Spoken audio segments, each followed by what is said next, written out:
일본은 사실 뭐 큰 저기 변수는 아닙니다. 대한민국입니다. 대한민국. 이 이제 앞에 미국 얘기를 한 이유는 대한민국이 미국의 월가로부터 자유롭지가 않으니까요. 자유롭지 않으니까요. 대한민국의 2020년의 최대 리스크는 뭐냐? 양극화 해결의 의지가 빈곤하다는 것입니다. 좀 미안한 얘기지만요. 대한민국이든 미국이든 간에 가장 지금 최고의 리스크는요. 근본 리스크는 양극화입니다. 양극화예요. 이거 해결 안 하면요. 이거 해결 안 하니까 다 모두게 꼬이는 겁니다. 꼬이는 거예요.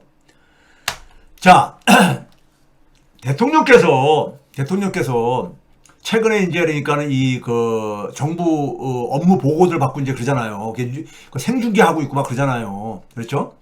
국무회의에도 그러니까 생중계하고 있고.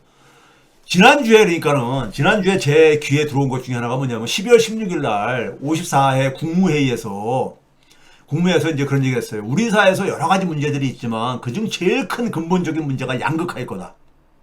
이런 얘기 했어요. 네? 그런 얘기 들으셨죠? 여러분? 뉴스도 나왔으니까요. 그러면서 사회연대 경제, 그래서 뭐 사회적 경제 뭐 이런 거를 그러니까 충분히 연구해라 뭐 이렇게 이 대안으로 제시하고 뭐 이제 그러셨어요. 아, 저는 이거 보고 좀 약간 깝깝했습니다. 네? 고구마 볶은 저걸로요. 근데 12월 19일 날, 그거 얘기는 뒤에서 하고요. 12월 19일 날이니까 금요일 날이죠.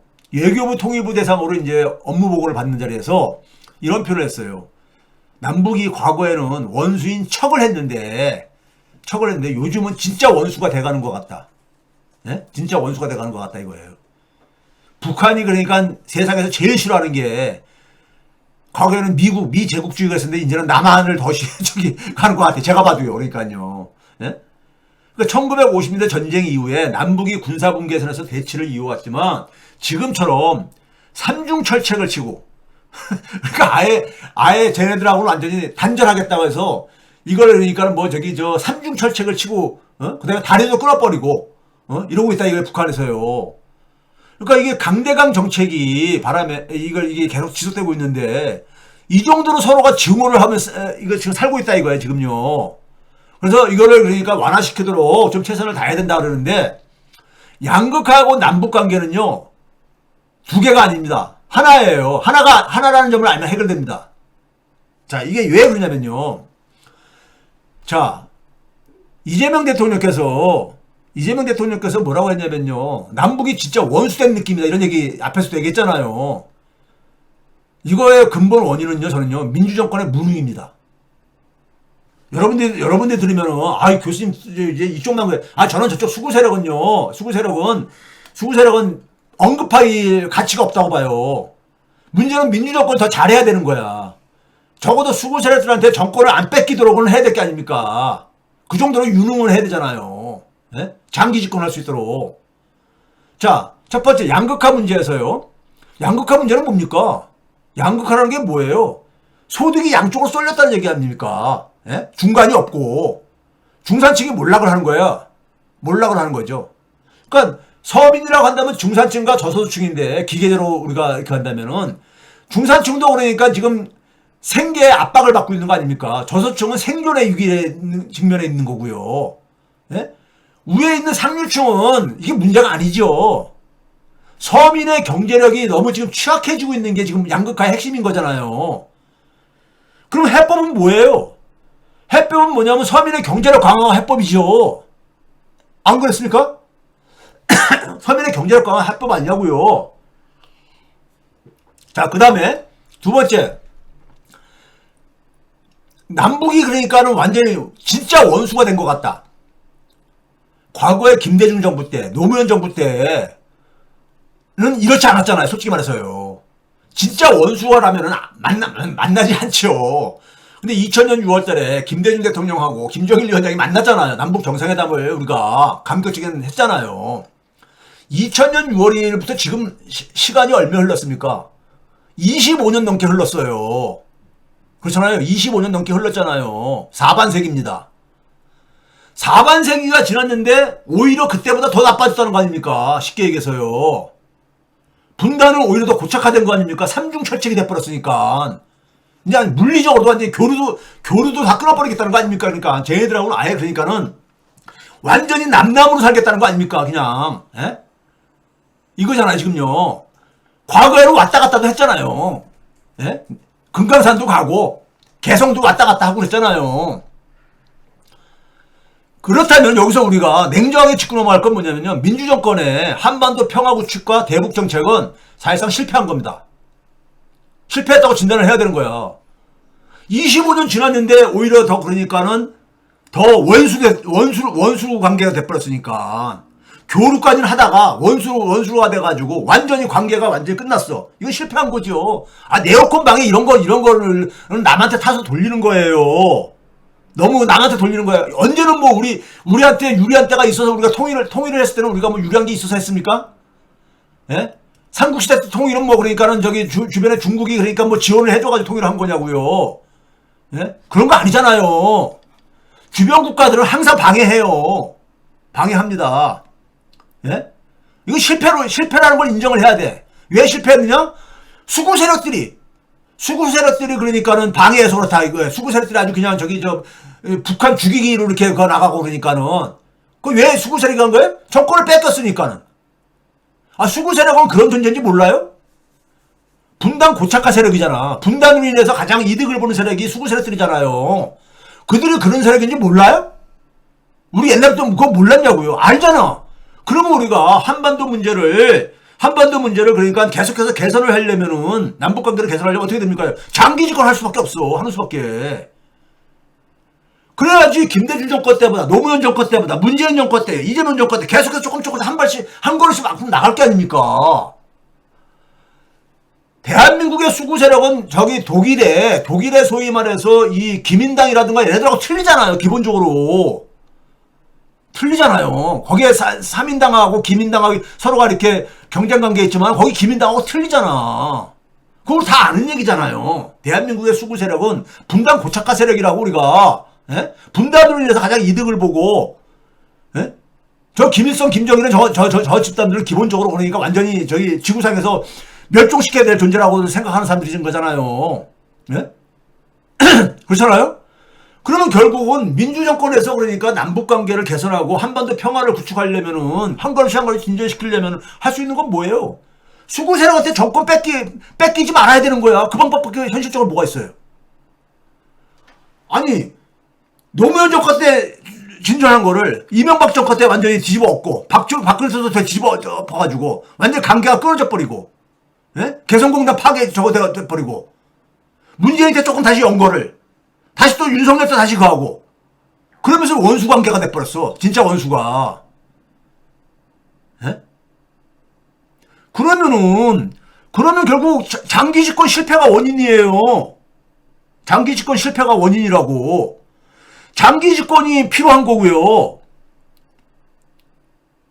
뭐 저한테 뭘 반성하라는 거예요? 자, 아직도 열린민주당 얘기하고 있습니까? 자, 장기 집권 실패 거잖아요. 장기 집권 실패한 겁니까요? 민생을 해결 못했기 때문인 거예요. 민생을 해결하지 못한 거 아닙니까? 중산층과 저소득층이 등을 돌렸기 때문인 거잖아요. 민주주의의 토대를 강화하지 못해서는 거잖아요. 민주주의 토대 강화라는 게 뭐예요? 국민이 진짜 주인이 나라잖아요. 예? 이걸 못 만들어서는 거잖아요. 그래서 한국은 제가 대학생 다닐 때부터 아니면 해방 이후부터 대한민국에서 민주화 운동하는 사람들은요, 인식 수준이 한국의 민주주의하고 통일 문제는 동전의 앞뒷면이다. 두 개가 아니라 별개 문제가 아니라 선후 문제가 아니다. 70년대 선후 문제가 굉장히 논쟁이 적이 있었어요. 예? 선후 문제가 아니다. 하나의 문제라 했었어요. 그 당시만 해도 인식이. 이거를 인식을 못하니까는, 이걸 인식하면요, 민주주의 강화라는 게 뭐예요? 민생 해결이 뭐야? 양극화 해결이잖아요. 양극화 해결이잖아. 예? 양극화 해결하고, 한반도 평화 구축, 예? 남북관계 개선하고, 이게 같은 문제잖아요. 이 인식 없으면요, 갈수록 이건 거듭니다. 북한 망하기 고사 지내는, 하고 똑같은 거야. 네? 자, 이거를 전제로 해가지고 좀 봅시다. 이제 환율 문제를요. 환율을 한번 봐보자고요. 월가 친화적인 금융. 아니 문재인만 또 열받는 애가 아니라요. 노면은 뭐 사실 이재명한테 이재명이래 저기 이명박한테 정권 뺏기는데 뭐 책임이 없습니까? 민주정권들이 그러니까는 뭐 저희 정권 뺏긴 거 다 마찬가지예요. 예? 국민들이 다 돌아섰잖아요. 그 당시에 솔직히 말해서 우리 솔직하게 얘기를 합시다. 인정할 건. 자, 환율위기를 보게 되면 환율위기가 왜 생기는 거냐? 되게 구조적인 문제라 했죠. 예?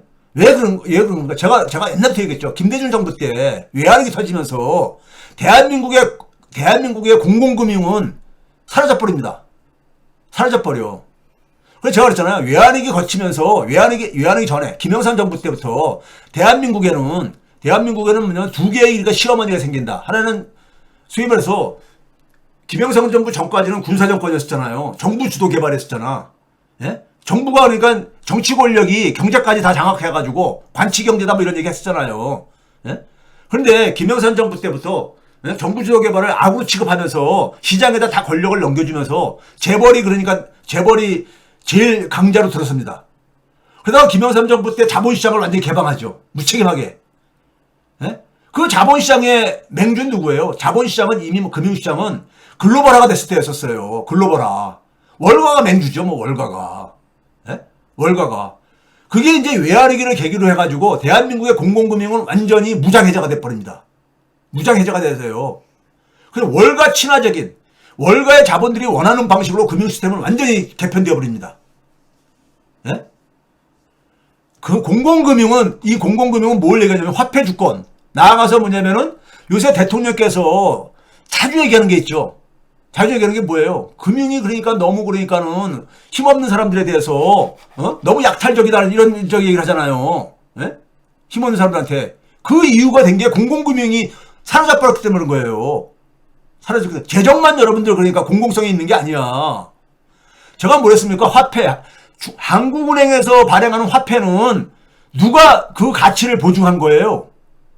누가 보증하는 거냐고요? 대한민국 화폐의 가치를. 정부의 경제력으로 보증된 거잖아요. 정부의 경제력이잖아요. 이게 대통령 경제력입니까?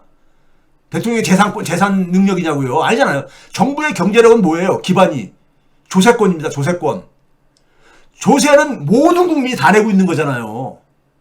대한민국 국민 모두가 집단적으로 보증한 신용이 바로 화폐예요. 그 나라 화폐. 근원이. 그런데 그 화폐를 중앙은행 시스템에는 은행까지 포함되는 겁니다. 은행에 그 이용권을 접근 못하는 국민들이 우리나라 한 20% 넘게가 있어요. 예? 나는 보증을 하고 있는데 나는 거기에서 권리는 못 챙기고 있어. 제가 이런 얘기 여러 번 했잖아요. 예?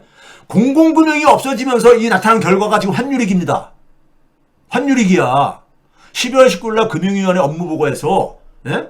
지금 이 금융권에서 엄청나게 자기한테 많이 저런 게 들어오는데 소위 고발이 들어오고 있는데 안에서 소위 말해서 이 부패한 카르텔이 자기들끼리 해먹고 있다는 이거예요. 예? 이거 옛날부터 그가 된 얘기입니다. 예? 그러니까 대한민국 여기저기가 다 있잖아요. 이 기득권 세력들, 부패한 기득권 세력들에 의해서 완전 장악돼 있어요. 이게 무슨 여러분들 검찰을 한번 우리가 겪어보니까 검찰 개혁하죠. 사법부 겪어보니까 사법부 개혁을 하죠. 이게 대한민국 이게 어느 한 부분이 그런 게 아닙니다. 예? 자, 그다음에 봅시다. 12월 14일 날 그러니까 일요일이었었어요. 12월 14일 날 일요일이었어요. 일요일 날. 예? 사람들이 전부 다 오후에 이제 새로운 주를 이제 시작을 앞두고 있는 이런 상황에서 시민들이 오후에 휴식을 릴렉스하고 있는데 두 가지 뉴스가 떡 터집니다. 두 가지 뉴스가. 여러분들 기억나실 거예요. 첫 번째 뉴스가 뭐가 나왔습니까요? 정부가 갑자기 일요일날 긴급회의를 조집해. 네? 긴급회의를요. 뭐 얘가 아니야. 환율이 1480원을 위협하니까는 긴급회의 조집했다는 거야. 예? 예? 그러면서 여기에 뭐냐면 한은 총재, 부총리 주재하에 뭐 이렇게 얘기한 겁니까? 그 다음에, 그리고 나서 해외, 뉴욕발 긴급뉴스가 또 터지죠. 뉴욕발. 그게 뭐냐면 미국발 경기부양 후폭풍. 이게 바로 뭐예요? 이게 앞에서 얘기한 연준에 12월 10일 이 결과를 놓고 표현을 한 겁니다. 경기 부양을 펼치는 것 같은 사람들은 다 경기 부양 펼치니까 경기가 좀 좋아지겠지 그러는데 그게 아니라 앞에서 쭉 제가 설명을 드렸듯이 이게 지금 바람직한 부양책이 아니라 이거잖아요. 예? 이게 두 가지가 갑자기 일요일날 뻥 터져 나온 거야. 예? 여러분들은 이 일반 국민들은 이런 뉴스 터졌을 때 이게 그냥 이렇게 넘어가겠지만은 환율도 1470원 넘은 지가 어제 오늘 얘기도 아니다 보니까 그러려니 하고 이렇게 가지만은 이제 무덤덤하게 이렇게 넘어가지만은 관성적으로 예? 관성적으로 넘어가지만은 저 같은 사람한테는요 이게 완전히 주말에 시민들 릴렉스 하고 있는데 예? 갑자기 그러니까 망치로 두들겨 맞은 이런 느낌을 그러니까 주는 거라고요. 예? 자, 그럼 이거 봐보세요. 그러면서 뭐냐면은 코리아 원화 디스카운트, 우리가 코리아 디스카운트 하게 되면 주식시장에 주로 적용했던 용어인데 이제 원화 디스카운트라는 표현까지 이제 등장하면서요. 코리아 원화 디스카운트의 원인, 아니 범인이 누구냐 이거예요.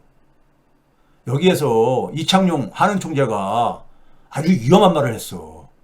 지금 현재 상황은 금융위기는 아니지만은 위기 맞다. 예? 화폐당국의 수장이라는 사람이 지금 위기라는 표현을 쓴 거야. 그러면 여러분들 이거를 영어 기사로 해외에 나갔을 때 외국인 투자자들이 딱 봤을 때 어떤 느낌이겠어요? 뱅크 오브 코리아 그러니까는 체어맨이 대한민국 지금 크라이시스다. 이게 한번 나가보세요. 어떨 것 같아, 여러분들? 이런 표현은 설사 그렇다 하더라도 이걸 대외적으로 이렇게 내뱉는 표현이 아니에요, 이거요. 이러면 일반 국민들이 얼마나 불안하겠습니까? 이거 얼마나 불안하겠어요. 갈수록 지금 첩첩산중이야, 지금 제가 볼 때. 예? 첩첩산중이고, 이게 좀 제가 늘 표현하듯이 잘 먹긴 첫 단추의 함정에 계속 지금 꼬여 들어가고 있는 거야. 예? 지금 뭐냐면, 현재 환율이 평균으로 보게 되면 98년 평균치보다 높은 수준이다. 지금 뭐 끔찍한 얘기만 나오고 앉아있는 거야. 97년 외환위기가 지금 소환되고 있고, 예? 그 다음에 뭐냐면, 이창용 총재는 12월 17일이니까 엊그저께잖아요. 예? 국가 부도미 위험이 있는 전통적인 금융위기는 아니지만은, 물가 영향과 성장 양극화 등을 생각할 때 환율이 안심할 수 있는 수준은 아니다. 이렇게 얘기하면서 그랬는데, 그러면서 이제 위기라는 것을, 문제는 단어 선택을 잘해야 되는 거야. 예? 단어 선택을 잘해야 되는 거예요. 위기라고 할 수가 있고, 걱정이 심하다. 아니, 이게 무슨 강 건너 불구경하는 듯한 표현 아니에요? 걱정이 심하다. 아니, 이런 지금 입에서 12월 17일 날 한국은행 총재입에서 위기라고 할 수 있다는 사전에 미리 예방책을 그래서 마련했어야 되는 거 아니에요? 사전에 예방책을 마련해야 되는 거 아니냐고요. 입으로 뱉기 전에. 그럼 걱정이 심하다 그러면은, 그럼 일반 국민들은, 한국은행 총재가 걱정이 심하다 그러면은 일반 국민은 어떻게 하라는 얘기야? 예? 어떻게 하라는 얘기냐고요? 아니, 이거 여러분 가벼운 문제 아닙니다. 걱정이 심하다 그러는 얘기는, 걱정이 심하다 그러면은 일반 보통 국민들은 어떻게 살아라는 얘기야? 한국은행처럼 그러니까는 통화정책을 책임지는 사람이 걱정이 심하다. 지금 위기라고 할 수 있다. 이렇게 얘기하면요. 예?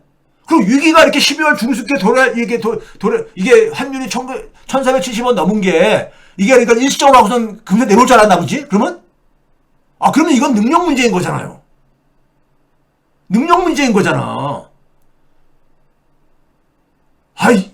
아니, 여기 물가 영향과 성장 양극화 등을, 이거 표현까지 좋아. 이거 표현 좋다고요. 근데 이걸 그러니까 위기라고 할 수 있다. 이런 단정적인 표현을. 그럼 영어로 변하면 위기는 크라이시스라고 딱 번역돼 나간다고요. 그리고 걱정이 심하다. 나 이거 보고선요. 왜 이렇게 입이 가벼운 거야, 이 사람? 예? 나이도 지금 한두 살, 지금 어린 사람, 나이도 적은 나이가 아닌데.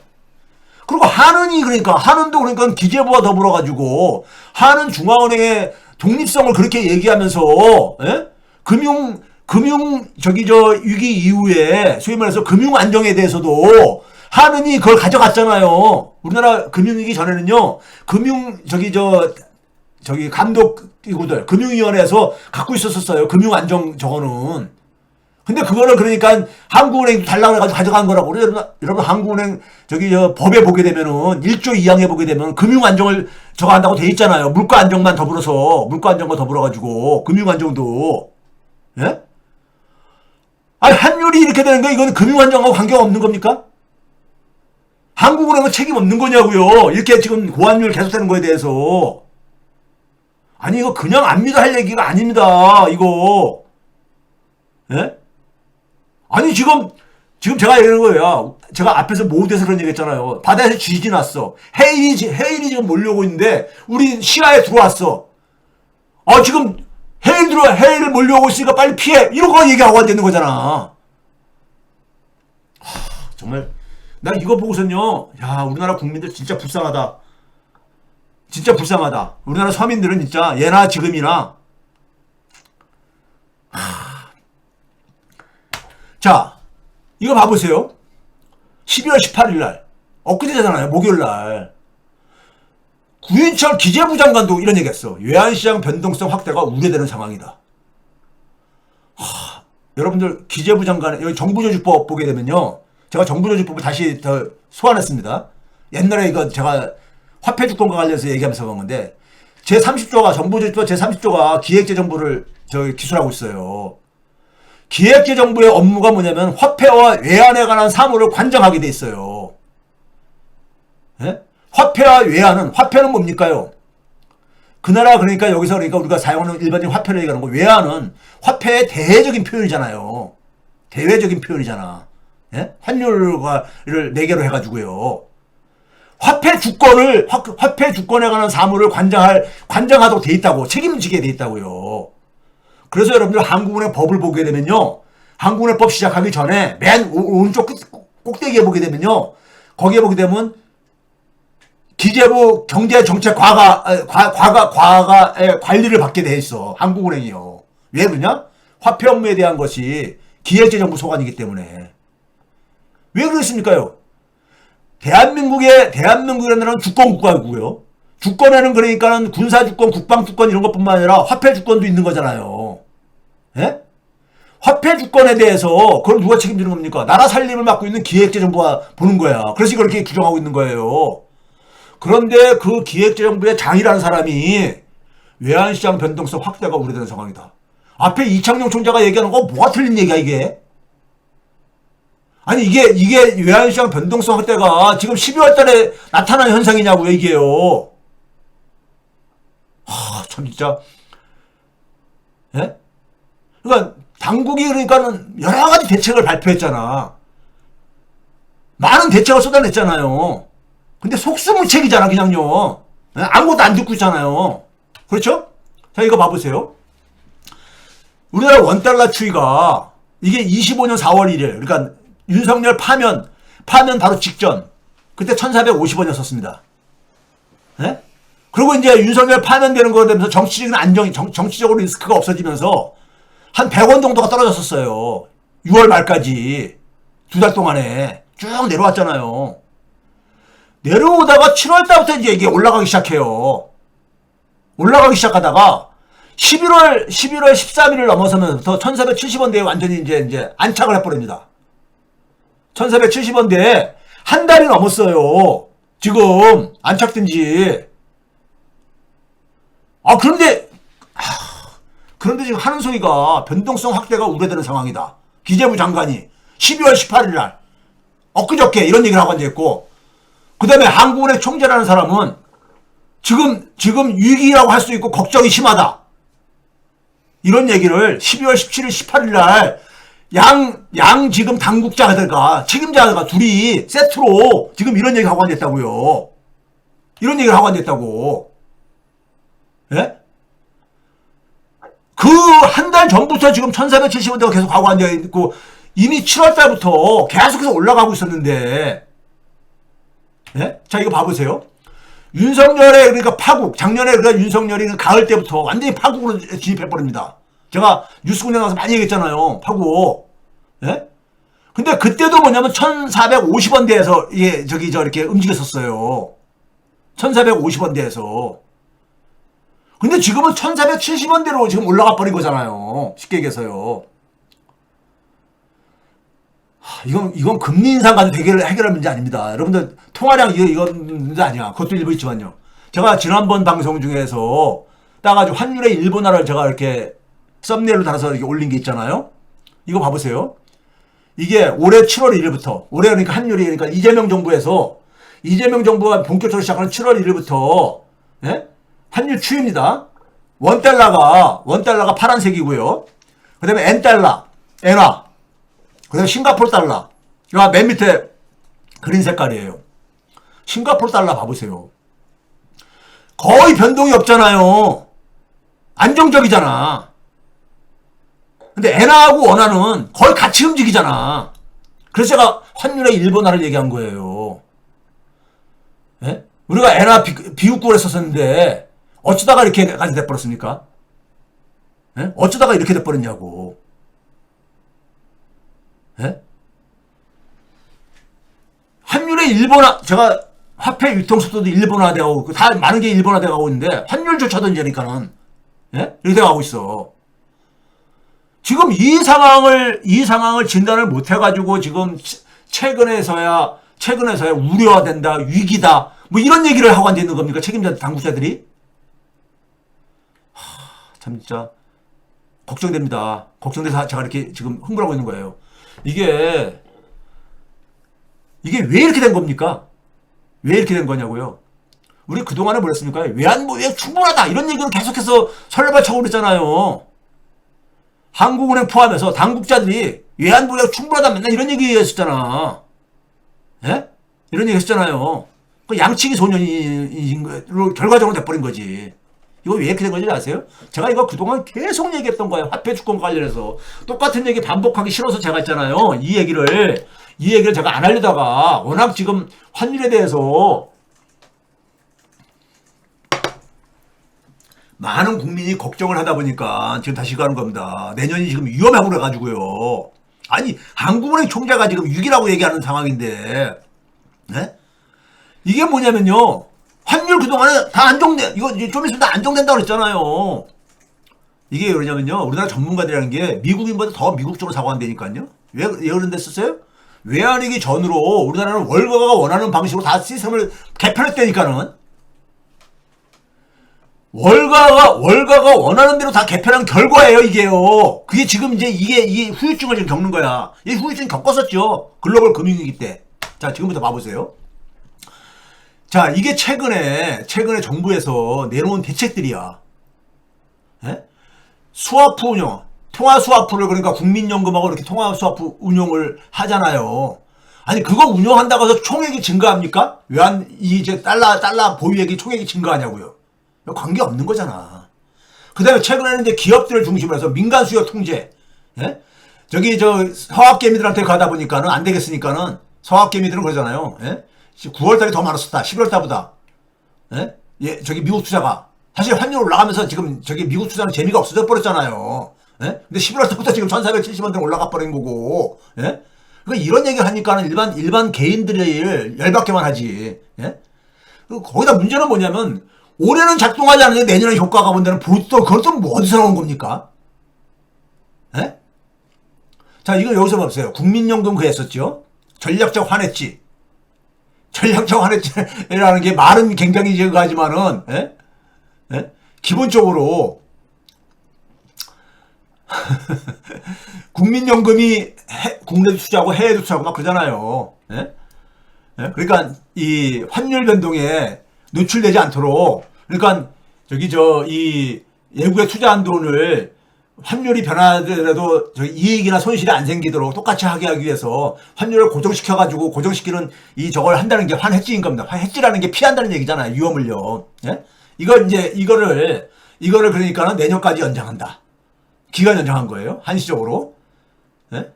그 다음에 한국은행하고 아까 얘기했듯이 외환 스와프 개혁을 이것도 내년까지 연장한다. 그리고 규모도 그러니까 한 150억 달러 증액한다. 예? 그 다음에 시중은행들이 그러니까는 과거에 외환위기 때 외국은행들에서 막 돈 빌려다가 그거 못 갚아가지고 외환위기 터지다 보니까는 그다음부터 이것도 한국은행이 요구를 해가지고 외환 건전성 부담금이라는 것을, 그러니까 니네들이 그러니까 스스로 외국 돈 빌려온 거, 달러 빌려온 것에 대해서 니네들 스스로 그러니까 안전장치 다 마련하라고 하는 겁니다. 이게 이제 외환건전성 부담금이에요. 일종의. 예? 이것도 그러니까 내년부터 한시적으로 면제한다는 얘기야.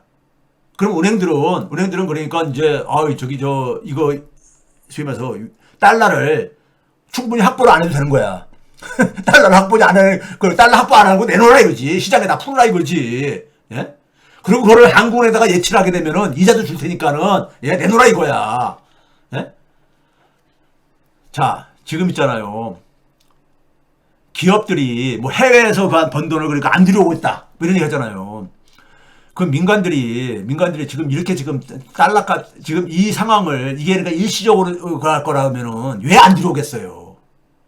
왜 안 들어오겠냐고.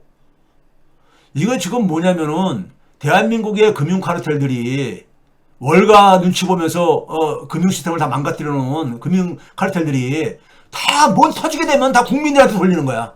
국민한테 책임을 돌리는 거예요. 예? 자, 이거 봐보세요.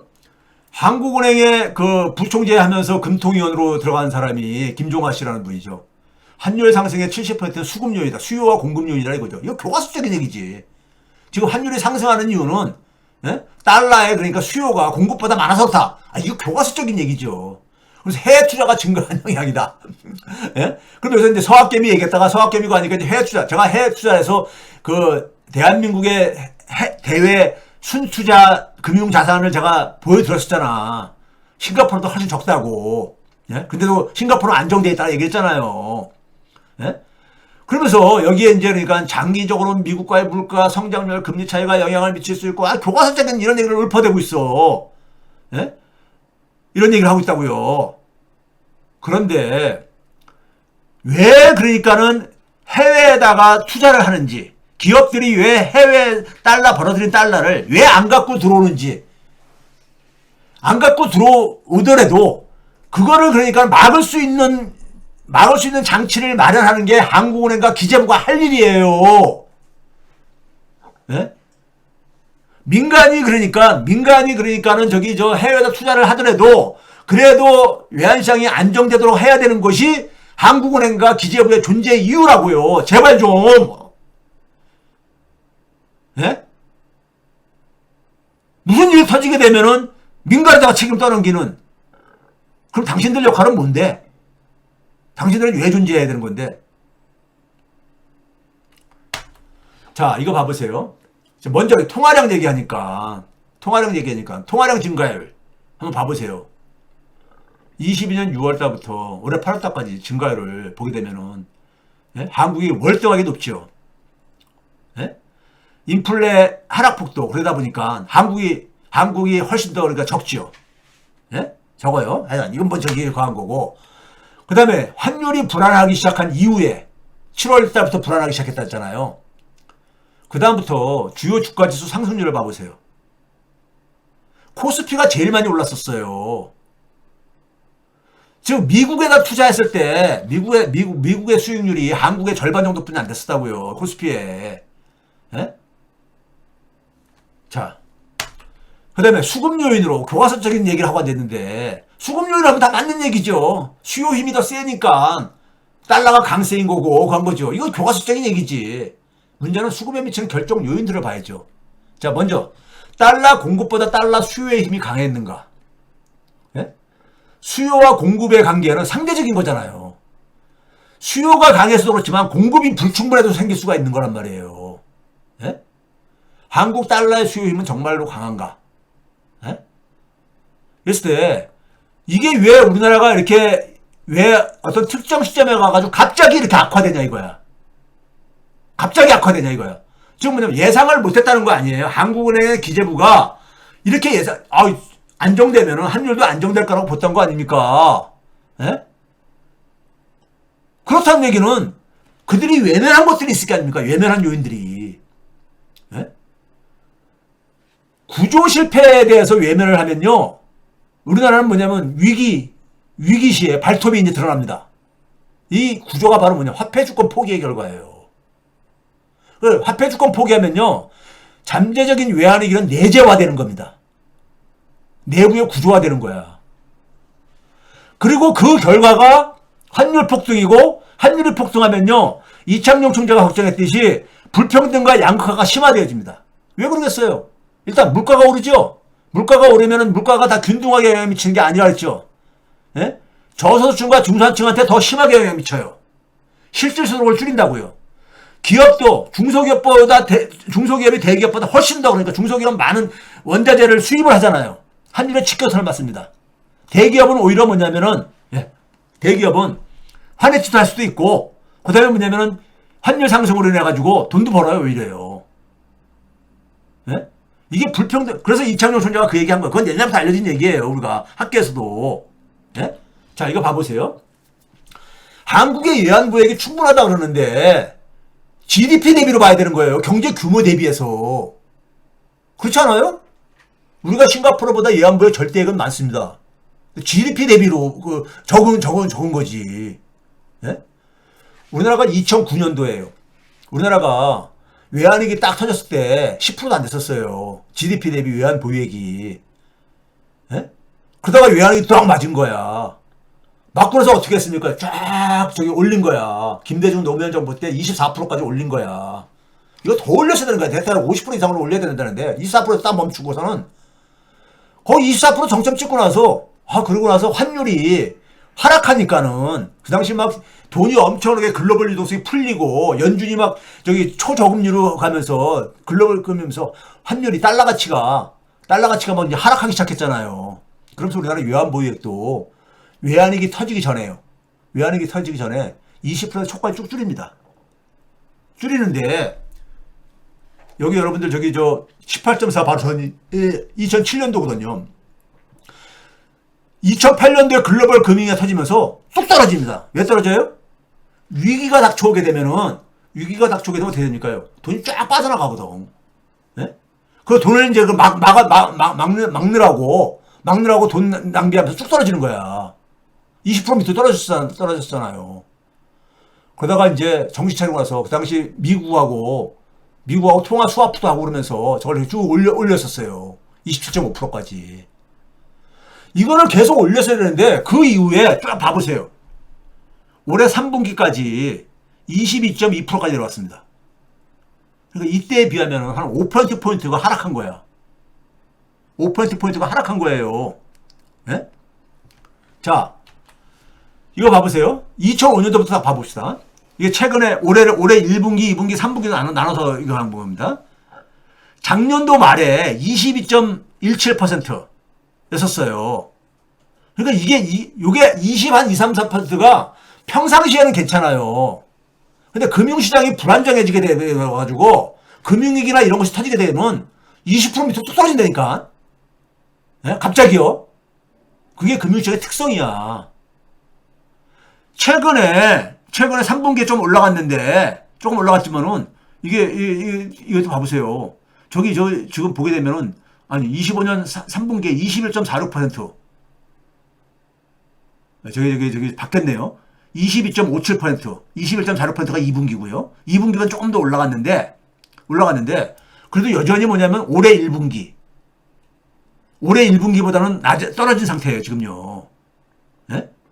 그러니까 충격이 발생하게 되면요, 과거 한번 금융위기 전하고 봐보세요. 금융위기 전이나 지금 비슷하잖아요. 21, 22% 안팎 정도니까. 금융위기 같은 충격이 오게 되면 쭉 내려온다니까는. 무너져 버린다니까요. 무너져 버려. 예? 자, 이거 봐보세요. 문제는, 그럼 외환보유액을 우리가 쌓을 수가 없는 상황이었냐? 아니, 2022년도부터 올해 1, 2, 3분기 쭉 봐보세요. 외환보유액을 쌓는 가장 우리가 중요한 수단은 경상수지 흑자잖아요. 경상수지 흑자야. 경상수지 흑자가 쭉 개선됐었어요. 이게 오렌지 색깔이 경상수지 흑자 규모야.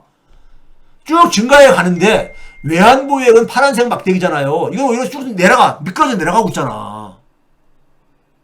경상수지 흑자를 외환보유액 증가로 그러니까 연결시키지 못하는 이유. 네?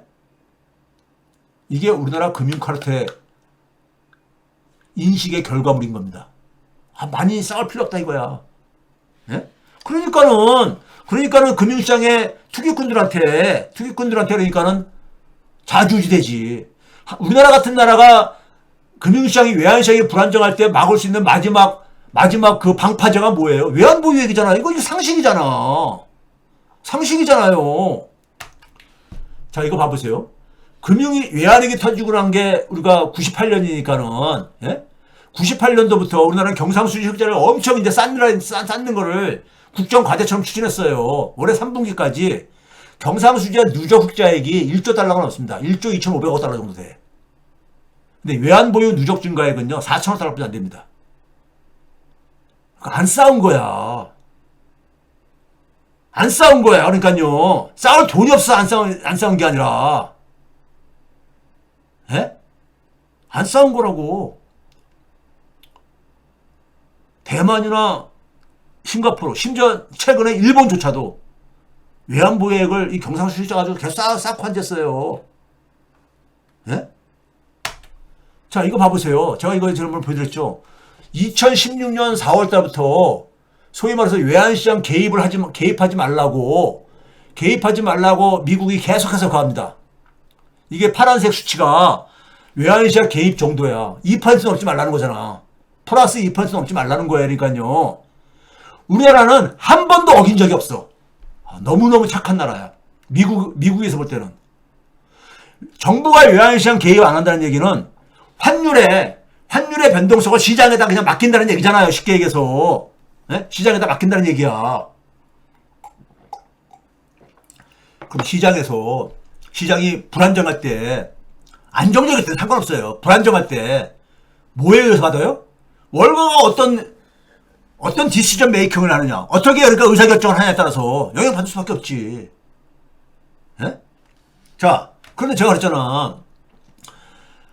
이게 일본하고 한국인데, 한국은 그러니까 금융위기에 쭉 줄였어. 외환보유액 규모를. 제가 아까 5%포인트, GDP 대비 5%포인트 줄였다 그랬잖아. 일본은 10%포인트 정도 이상을 증가시킨 거야. 예? 일본 엔화는 그러니까 우리보다도 더 그러니까 국제통화로서 역할을 함에도 불구하고 이걸 쌓고 앉았잖아. 쌓고 앉아 있는 거야. 왜? 엔화가 너무 흔들리고 그러니까. 일본조차도 저렇게 계속 쌓고 앉아 있는데 우리가 뭐라고 저기서 하냐고요. 이거 봐보세요. GDP 대비 경상수지 흑자 비중치 한국, 대만, 싱가포르. 예? 외환보유액을 쌓는 중요한 기준은 뭐라고 했었어요? 경상수지 흑자야. 예? 한국은 제일 낮잖아요. 대만은 10% 안팎, 싱가포르는 20% 안팎. 예?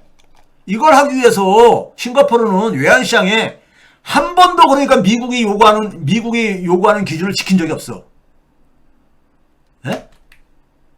이거 봐보세요. 외환보유액 비중이 싱가포르는 80% 이상이고 대만도 70% 이상이고 한국만 20%대 초에서. 예? 이러니 누가 취약하겠어. 예? 자, 이거 봐보세요. 이게 봐보세요. 싱가포르가 빨간색 수치인데 미국이 2% 넘지 말라고 하는 거야. 싱가포르가 19년부터 그러니까 이 관찰 대상국으로 편입됩니다. 싱가포르는 한 번도 그러니까는 외환시장 개입을 하지 말라고 하는 것을, 미국에 요구하는 것을 지킨 적이 없어. 우리는 한 번도 어긴 적이 없는 나라고, 싱가포르는 한 번도 지킨 적이 없는 나라야. 얘네들은 개입해도 무식하게 개입해. 막 20%, 30% 가까이도 막 개입을 해. 21년 4월달에는 28% 이상 개입하잖아요. 그러니까 당연히 경상수지 흑자가 20% 안팎이잖아. 달러 벌어들이는 게 이렇게 높은 거야. 이거 가지고 외환보유액하고 그 다음에 이걸로 국부펀드 운영해가지고 돈 벌어가지고, 예? 재정에다 투입도 하고, 예? 이거 제가 여러 번 보여드렸던 거예요. 과거 몇 년 전에도 화폐주권 얘기하면서. 근데 하도 여러분들이 하니까 또 반복해서 설명하는 거야. 아우, 참, 이 아프게. 예? 이게 해외 순자산. 우리나라 사람들이 해외에 많이 투자해서 생긴다 이거야. 예? 한국, 일본, 싱가포르 한번 봐보세요. 싱가포르는 저러거든. 150% 이상을 항상 유지하고 있잖아. 이상이 해외 투자를 하고 있잖아. 순투자가. 우리나라는 제일 적어. 한국, 일본, 싱가포르 중에서. 우리나라만 해외 투자가 원인으로 얘기하냐고.